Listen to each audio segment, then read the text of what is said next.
नमस्कार, N V news देख रहे हैं आप। मैं हूं आपके साथ सुनील सिंह पौरुष। जी हां, बुलेटिन की शुरुआत करेंगे बड़ी खबर के साथ। मध्य प्रदेश के पूर्व मुख्यमंत्री कमलनाथ के कुछ राजनेता बिकाऊ है वाले बयान पर राजनीति तेज हो गई है। मुख्यमंत्री शिवराज सिंह चौहान ने कमलनाथ के इस बयान पर पलटवार किया। साथ ही आपको बता दें, शिवराज सिंह चौहान के बयान पर पूर्व केंद्रीय मंत्री अरुण यादव भड़क गए। उन्होंने सीएम शिवराज पर आरोप लगाते हुए कहा है कि उन्होंने इस बयान को तोड़ मरोड़ कर पेश किया है। अरुण यादव ने ट्वीट कर मुख्यमंत्री शिवराज सिंह चौहान को आड़े हाथों लिया है और एक के बाद एक 3 ट्वीट करके शिवराज पर आरोप लगाते हुए कहा कि आपको व्यापम महाघोटाले की वजह से प्रदेश में अपमान विश्व स्तर पर हुआ, जो आपके शासनकाल में व्यापम घोटाला हुआ। आपको ये बता दें कि उन्होंने कमलनाथ के दिए गए बयान का वीडियो भी ट्वीट किया है और कहा है कि कमलनाथ ने जो बयान दिया उसमें ऐसा कुछ भी नहीं है। शिवराज सिंह चौहान ने उस बयान को तोड़ मरोड़ कर पेश किया है।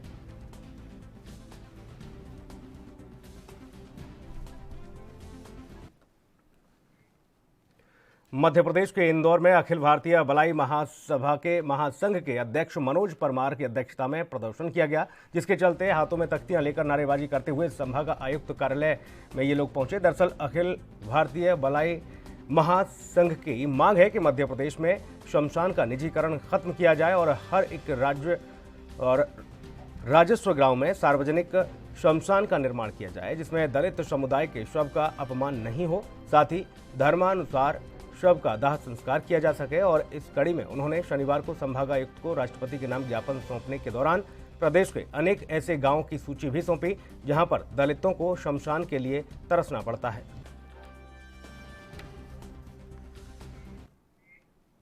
छत्तीसगढ़ के बलरामपुर जिले के किसान सरकार के उदासीन रवैये से जिले के किसान काफी आक्रोशित हैं।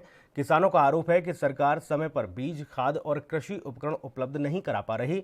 साथ ही सरकार की ओर से आर्थिक सहायता भी किसानों को नहीं मिल पा रही है और साथ ही उनके अनाज का उचित मूल्य भी उन्हें नहीं मिल रहा है। और इसी कड़ी में हमारे संवाददाता ने किसानों से खास बातचीत की है। मांग करता हूं कि जो केंद्र गवर्नमेंट और राज्य गवर्नमेंट का जो पूर्व में जो निर्धारित था उसको जारी करें और हमारे किसान खुशहाल रहें। सही समय पे यंत्र मिले, सही समय पे खाद बीज मिले, जिसमें कि किसान को किसी भी प्रकार की परेशानी न झेलना पड़े, यही मेरी मांग है। पहले के गवर्नमेंट, पूर्व के गवर्नमेंट जो 75% सब्सिडी देता था, उससे किसानों का बहुत कुछ भलाई हो जाता था और अपने कार्य करने में, कृषि उपकरण खरीदने में उनको सहूलियत होता था। आज भी मैं यही चाहता हूं कि आज के जो गवर्नमेंट हैं, राज्य सरकार हैं और केंद्र सरकार, दोनों मिलकर के जो 75% का सब्सिडी है उसको फिर से दें, ताकि हम वो नए कृषि उपकरण को खरीद सकें, क्रय कर सकें।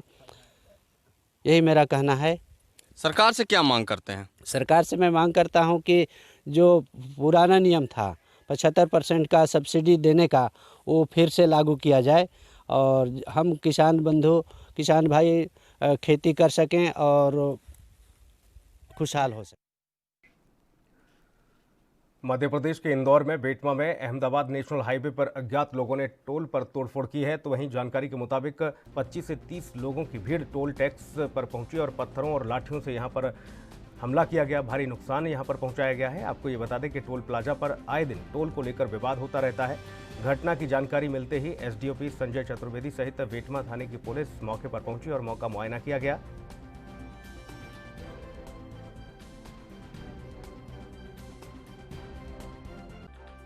आवाज आने लगी जोरों से, भटाभट जैसे कोई एक्सीडेंट होता है वैसे। अब हमको समझ में नहीं आया। हमने उधर से थोड़ा पलट के देखा, वहाँ से दिख नहीं रहा था, मैं कोई गिन रहा था। जैसे ही देखा सारे डीसी गायब और यहाँ पे डंडे चल रहे हैं। हमने तो गल्ला उठाया और एसीटीस नीचे कूद के चले गए और यहाँ पे फोड़ना चालू रहा और शायद झगड़ा भी हुआ है, सुनने में आ रहा है, बट पता नहीं चल रहा झगड़ा किससे हुआ है। कितने लोगों की संख्या थी? संख्या तो करीब हम वहाँ चले गए थे हॉस्टल में, जाके देखा अंदर तो कम से कम 50-60 लोग थे।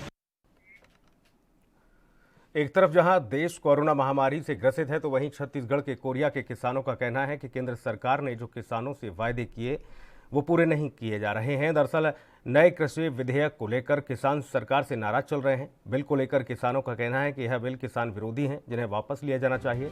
इस कड़ी में हमारे संवाददाता ने किसानों का दर्द समझा है, उनसे खास बातचीत भी की है। आज हम खड़े हैं कोरिया ज़िले के ग्राम पंचायत अमरपुर में, जहां हम सीधे ग्राउंड जीरो से कराएंगे अन्नदाताओं का हाल। क्यों गुस्से में है किसान? आइए हमारे किसान भाइयों से हम यहां पर जो हैं उपस्थित अपने खेतों पर उनसे बात करते हैं कि वो सरकार के नए बिल पे क्यों नाराज़ हैं। आप ये सरकार के नए जो बिल पास उसमें क्यों नाराज़ हैं? सरकार हमको 25 रुपये कुंटल धान खरीदी का वादा करके हमसे धान खरीदी थी और सरकार अपने वादा से मुकर रही है। आज कोरोना काल में बड़ी मुश्किल से किसान खेती किए हैं और किसान पूर्ण रूप से मूल उनका कीमत ना पा करके बहुत नाखुश हैं और सरकार का विरोध करते हैं कि हमको पूर्ण रूप से जो धान बेचे हैं उनका पैसा मिलना चाहिए। सरकार से और क्या चाहते हैं आप? सरकार से और चाहते हैं हम कि नए नए तकनीकी का प्रयोग हमें बताएं, नए नए योजनाओं का हमें लाभ दें ताकि हम अच्छे से खेती किसानी कर सकें। आइए हमारे किसान और भाई जो यहाँ पर खड़े हैं उनसे भी राय लेते हैं कि वो क्या चाहते हैं। सरकार से क्या चाहते हैं आप? हम सरकार से ये चाहते हैं कि हमारे किसानों का जो धान खरीदी किए हैं, शासन के द्वारा खरीदी किया गया है, उसको हम सही कीमत मिलना चाहिए। जो 2500 वादा किए थे और आज हमको नहीं मिल पाया है, इससे हम नाराज़गी है, क्योंकि हम बड़ा मुश्किल में कोरोना काल में तो खेती बाड़ी किए हैं, जो हमको उचित मूल्य नहीं मिल पाया है। जैसा कि हम देख रहे हैं कि यहाँ पर जो हमारे किसान भाई सब खड़े हैं, उनका कहना ये है कि सरकार ने जो हमसे वायदा किया था, सरकार ने हमसे वायदा किया था वो हमको मिलना चाहिए ताकि हम अच्छे से खेती किसानी कर सकें और अपने सरकार को अच्छा से खेती किसानी करके हम एक उपज दे सकें। ANB न्यूज़ के लिए मैं सावन कुमार, जिला कोरिया से। छत्तीसगढ़ के कांकेर में पखानजूर के गांव चांदीपुर में किसानों ने सरकार पर आर्थिक मदद न देने का आरोप लगाया। किसानों का कहना है कि फसल में इस्तेमाल होने वाली यूरिया खाद भी समय पर नहीं मिल पा रही और मिल भी रही है तो ज़्यादा दामों में। यूरिया की समस्या किसानों के लिए एक बड़ी समस्या बनी हुई है और इस पर सरकार सिर्फ आश्वासन देती है और कुछ नहीं। देखिए हमारे संवाददाता ने यहाँ पर भी ग्राउंड जीरो पर जाकर किसानों से उनका हाल जाना है। आज हम कांकेर जिले के अंतर्गत पखानजूर PV 36 नंबर के चांदीपुर गांव में आए हैं, जहां पे हमारे साथ खेत में किसान भाई हैं। आज हम इनसे जानेंगे कि इनकी क्या परेशानियां हैं। आपकी जो परेशानियां हैं, जो आपने बजट लगाया है खेती बाड़ी करने में, तो इसमें क्या आपको उचित मूल्य, उचित समर्थन मिल रहा है क्या? नहीं मिल रहा है। अभी कैसे मिलेगा? अभी खाद ठीक से नहीं मिल रहा है। तो विधायक आने का बात था, खाद जो जगह मिला वो सब 500 रुपया 600 रुपया बोल रहा है। हाँ, ये ठीक नहीं है। तो यूरिया की जो समस्या है वो मतलब बहुत बड़ी समस्या है। ऊपर से जो आपको खरीदना पड़ रहा है 500-600। आपको बता दूं कि यूरिया की जो रेट है, जो उचित मूल्य है, वो इतनी नहीं है, लेकिन उसके बावजूद भी इनको अधिक मूल्य से ब्लैक में यूरिया खरीदना पड़ रहा है। और क्या विधायक महोदय से आप बात की इस विषय में, तो क्या कहेंगे? कोई कर रहा है बात, लेकिन तो ठीक नहीं हो रहा है ना भाई। बोले आ जाएगा। दुकानदार आदमी भी बोल रहे आ जाएंगे सार। हाँ, तो बहुत तकलीफ हो रहा है हम लोग का। अच्छा, ये बताइए कि आप सरकार से क्या कुछ मांग रखते हैं? सरकार को पास धान के लिए सोसाइटी भी जाना पड़ता है, वो भी बहुत लेट भी कर रहा है। ये नहीं चलेगा, वो नहीं चलेगा। हाँ, बहुत परेशानी करता है सरकार लोग। सोसाइटी वाला भी कर रहा है। तो देख सकते हैं किस तरह से जो किसान है उनको काफी दिक्कतों का सामना करना पड़ रहा है। कितना आक्रोश, कितना गुस्सा इनके मन में लगा हुआ है। वही आप यहाँ पे जो खेत किए हैं या जो बजट लगा है उनका उचित समर्थन मैं आपको तस्वीरों में दिखाना चाहूंगा। यहाँ पे जो खेती बाड़ी जो इन लोग जो मूल्य से यहाँ पे किए हैं उसका उचित मूल्य इनको नहीं मिल रहा है। कैमरा पर्सन स्वामी घोष के साथ शुभम कुंडू, ANB न्यूज, कांकेर। देश के कई हिस्सों में कृषि से जुड़े विधेयकों को लेकर विरोध प्रदर्शन किया जा रहा है। किसानों की ओर से इस बिल का लगातार विरोध किया जा रहा है, तो वहीं विपक्ष सरकार पर निशाना साध रहा है। लेकिन सरकार इस बिल को किसानों की हितकारी बता रही है और इस कड़ी में मध्य प्रदेश के रीवा में हमारे संवाददाता विजय त्रिपाठी ने ग्राउंड जीरो पर जाकर किसानों से खास बातचीत की है। में किसान बिल को लेकर किसान जगह जगह विरोध प्रदर्शन कर रहे हैं। आखिर इनके विरोध प्रदर्शन करने का कारण क्या है, इसको जानने के लिए हम लोग आ चुके हैं किसानों के बीच। पूरी ANB की टीम पहुंची है किसानों के बीच। ये हमारे पीछे किसान भाई कुछ खड़े हुए हैं, इनसे हम जानेंगे कि आखिर किसान बिल का विरोध क्यों कर रहे हैं। भाई साहब, किसान बिल का विरोध क्यों? किसानों को खाद नहीं मिल रही है और बीमा का सही अनाज का सही रेट नहीं मिल रहा है। तो अब आप सरकार से क्या चाहते हैं? हम लोगों को यही चाहिए कि सरकार से सही रेट मिले, अनाज का खाद समय पर खाद मिले। दादाजी, किसान बिल का विरोध क्यों किया जा रहा है? अब ऐसा है, हम लोग तो हैं एक दो छोटे मोटे किसान हैं, अब दो तीन कटाई पाए हैं, तो इसमें बोए भी हैं तो रोग लग गया है। खाद मार्केट से लेके आए हैं जो 200 250 300 में मिलती है, 400 में 450 में खाद लाए हैं, तो इसमें बताओ क्या हमको फ़ायदा है? अब यही है, रोग से परेशान हैं बिल्कुल। तो क्या किसान बिल पारित होना चाहिए कि नहीं? वैसे अब जैसे भी हो, हम तो बेचने वाले हैं नहीं। देखो, अब आप सरकार से क्या चाहते हैं? हम सरकार से चाहते हैं हमको खाद मिलना चाहिए बरोबर, जो है थोड़ा बहुत जो है तो खाद मिलना चाहिए, सही रेट मिलना चाहिए। दादाजी, किसान बिल का विरोध पूरे देश में क्यों शुरू है? अब भाई, किसान बिल का जो विरोध हो रहा है वो तो हमें बहुत उचित नहीं दिख रहा है, क्योंकि पहले हमें तो जानकारी होनी चाहिए है कि विरोध क्यों हो रहा है। किसान को ज़मीनी स्तर पर खाद चाहिए, बीज चाहिए, कीटनाशक दवाइयाँ चाहिए, और बाकी संसद में क्या हो रहा है ये अब किस हमको नहीं मालूम। और कीटनाशक और मंडी, समझ गए, इसके अलावा ज़मीनी स्तर पर किसानों को कोई परेशानी नहीं। तो अब क्या चाहते हैं आप सरकार से? सरकार से हम यही चाहते हैं कि हमें समय पे खाद मिले, बीज मिले, और मंडी तक ले जाने के लिए हमें साधन मिले, और हम वहाँ अपना जो भी उत्पादन रहे सही मूल्य पे हम उसको बेच सकें।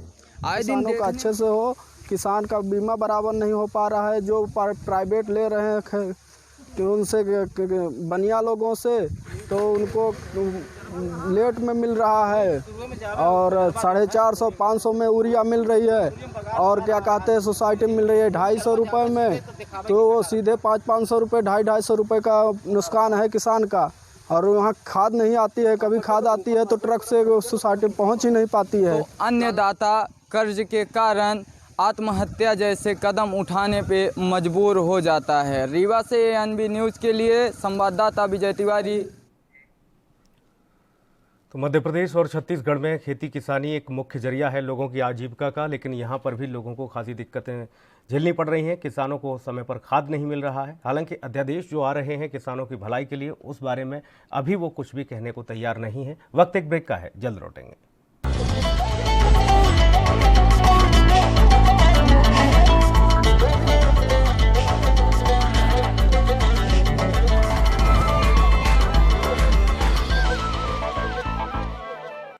क्या आप दुबले पतले कमजोर हैं? आपकी सेहत नहीं बनती, भूख कम लगती है, वजन नहीं बढ़ता? दरअसल मेन बात खाना पीना खाना नहीं है, मेन बात है खाया पिया लगना। और अगर खाया पिया लगेगा ही नहीं तो सेहत बनेगी कैसे? इसलिए हमारी संस्था सन्यासी आयुर्वेदा ने एक ऐसी दवा बनाई है जो कि आपके पाचन तंत्र को, आपके लीवर सिस्टम को ठीक करने का काम करती है, ताकि आप जो भी खाएं उसका पूरे का पूरा निचोड़ आपके शरीर को लगे, आपकी भूख बढ़े, खाया पिया सही से लगे, नया खून बने, हड्डियों में जान आए, वजन बढ़े, ताकत बढ़े, चेहरे पर नूर आए और आप मोटे तगड़े खूबसूरत पर्सनैलिटी के मालिक बन जाएं। यह दवा पूरी तरह से आयुर्वेदिक होती है। इसका शरीर पर कोई भी साइड इफेक्ट, कोई भी नुकसान या दुष्प्रभाव नहीं होता। लड़के लड़कियां दोनों इसका इस्तेमाल कर सकते हैं और पहले 15 दिन के अंदर ही आपको इसका असर महसूस हो जाएगा। सिर्फ 650 रुपए की पूरे 1 महीने की दवा होती है और आप इसे घर बैठे 011 45 45 45 45 पर फोन करके दवा मंगवा सकते हैं।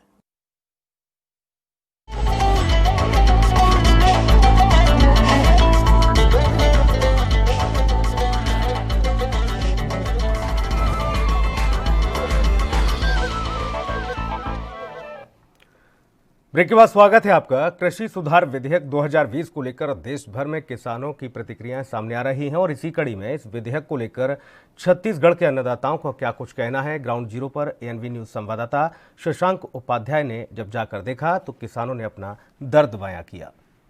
कृषि सुधार विधेयक 2020 जो कि केंद्र सरकार ने पारित किया है, हम इस समय राजनांदगांव जिले में हैं और हमारे साथ किसान भाई मौजूद हैं।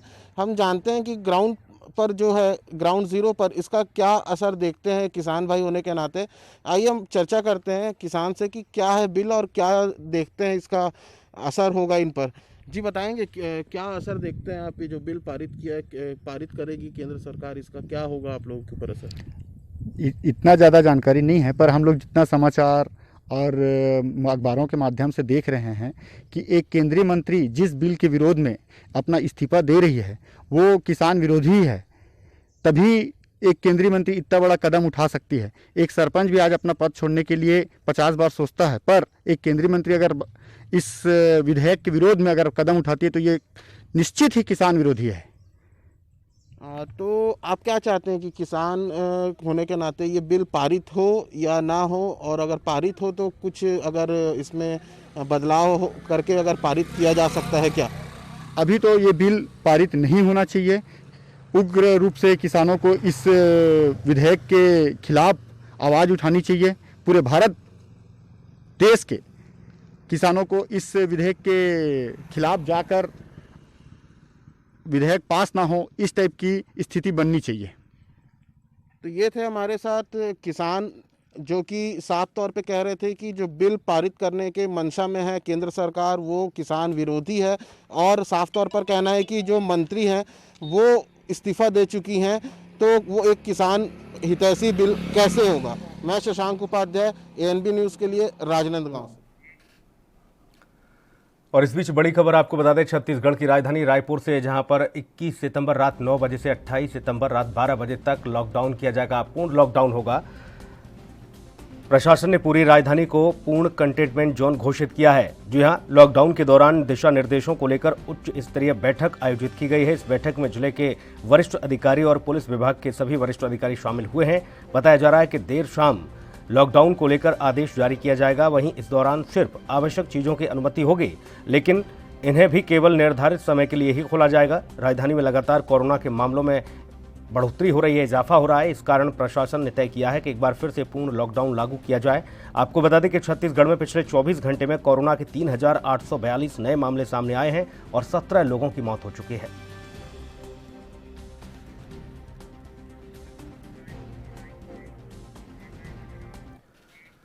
रायपुर का रुख करेंगे। पवन सिंह हमारे सहयोगी ज्यादा जानकारी के साथ मौजूद हैं, हमारे साथ जुड़े हुए हैं। पवन, आज रात 9 बजे की बात की जाए तो ये अनुमान लगाया जा रहा है कि आज रात 9 बजे तक वो आदेश आ जाएगा, क्योंकि 21 सितंबर से और 28 सितंबर तक पूर्ण लॉकडाउन किया जाएगा राजधानी रायपुर को।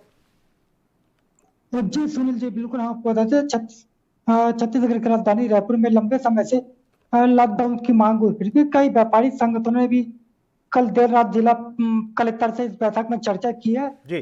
कल की बैठक और आज की बैठक के बाद अहम निर्णय लिया गया है कि रायपुर में 21 सितंबर रात 12 बजे से लेकर 28 सितंबर रात 12 बजे तक के लिए पूर्ण लॉकडाउन की घोषणा की गई। पिछले बार जो लॉकडाउन किया गया था, इसमें दूध है, सब्जी है और कई अति औसत सामानों को छोड़ दिया गया था, लेकिन इस बार महज जो सब्जी बाजार है, फल मार्केट है, इन सबको भी बंद करने का ऐलान किया गया। यहाँ तक कि जो पेट्रोल पंप खुले रहेंगे वो भी सरकारी गाड़ी, एम्बुलेंस और सिर्फ महत्वपूर्ण गाड़ियों में जो गाड़ियां लगी है सिर्फ उन्हीं के लिए परमिशन दी गई है इस बार। पवन, लेकिन सवाल यह है कि राजधानी आने जाने वाले लोगों को क्या बॉर्डर से ही वापस किया जाएगा, क्योंकि पूरे सप्ताह भर बंदी रहेगी, लॉकडाउन रहेगा। ऐसे में रायपुर में जिसका आवागमन होगा उनके लिए क्या एहतियात? जी बिल्कुल सुनील जी, बिल्कुल हम आपको बताते हैं कि इस बार जिला प्रशासन ने एकदम सख्त आदेश जारी कर दिया है। जो रायपुर जिले के चारों तरफ से रायपुर को सील कर दिया जा रहा है, बैरिकेड करने की तैयारी भी शुरू कर दी है। इस बार मीडिया को भी हिदायत दी गई कि मीडिया भी इस बार पर होम करे, ताकि जिस तरह से लगातार डेली 3000 के प्लस कोरोना के, कल है 3800, 3032 है, उसके पहले 4000 और लगातार जो मौत के आंकड़े बढ़ रहे हैं, कहीं ना कहीं जिला प्रशासन राज्य सरकार को भी चिंतित कर रहे थे, जिसके बाद आज देर शाम जिला प्रशासन को इस पर फैसला लेना पड़ा और लॉकडाउन की घोषणा कर दी गई है। पवन, क्या माना जाए, राजधानी रायपुर के साथ साथ बाकी अन्य शहर, चाहे दुर्ग भिलाई की बात हो या फिर बिलासपुर की बात हो, राजनांदगांव की बात हो, ये ऐसे गांव और ऐसे शहर जो लगातार कोरोना के मामले यहाँ बढ़ते जा रहे हैं, इन पर भी पहरा लग सकता है। यहाँ भी लॉकडाउन होने की संभावना है क्या? जी बिल्कुल सुनील जी, राजनांदगांव में ऑलरेडी लॉकडाउन लगा दिया गया, कंटेनमेंट घोषित करते हुए, लेकिन रायपुर में फैसला आने के बाद बिलासपुर, धमतरी और दुर्ग में आज रात 12 बजे से एक हफ्ते का 20 तारीख से लेके 30 तारीख का लॉकडाउन घोषित कर देता। दुर्ग जिले में 10 दिन के लिए लॉकडाउन घोषणा की गई है। मतलब लगातार जो छत्तीसगढ़ में मौत के आंकड़े बढ़ रहे थे, जिला प्रशासन, राज्य सरकार उससे भी चिंतित थे, जिसको लेकर इस बार अहम फैसला लिया गया और लगातार व्यापारी संगठनों ने जिला प्रशासन पर अपना दबाव बनाया हुआ था। चलिए, बहुत शुक्रिया पवन आपका जानकारी के लिए। अगली खबर का रुख करेंगे छत्तीसगढ़ के राजनांदगांव के गांव लमरा में प्राइमरी और मिडिल स्कूल के बच्चों को पढ़ई तो हर द्वार के माध्यम से शिक्षकीय कार्य कराया जा रहा है, जिसमें पढ़ाई के साथ साथ अन्य विधाओं की जानकारी भी दी जा रही है। वनांचल क्षेत्रों में पढ़ई तो हर द्वार के माध्यम से गाँव के शिक्षा सारथियों का बच्चों का शिक्षकीय काम की अगर बात की जाए तो उसमें सहयोग करना काबिल तारीफ है। आपको बता दें कि दोनों ही स्कूल में कुल 8 शिक्षा सारथी हैं जो रोज अपने कार्य को संचालित करते हुए खुशी जाहिर करते हैं और बच्चों को रोज नए विधा सिखाते हुए खुशी महसूस कर रहे हैं।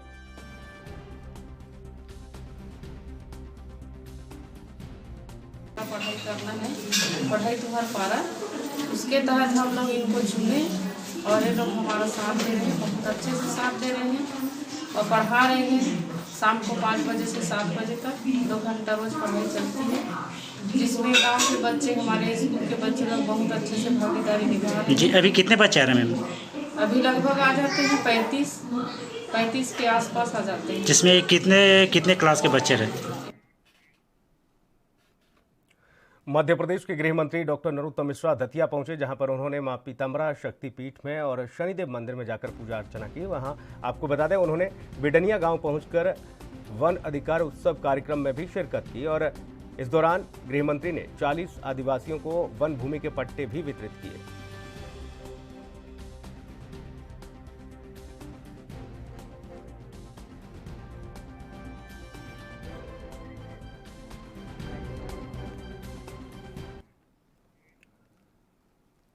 और इस बुलेटिन में इतना ही। नमस्कार।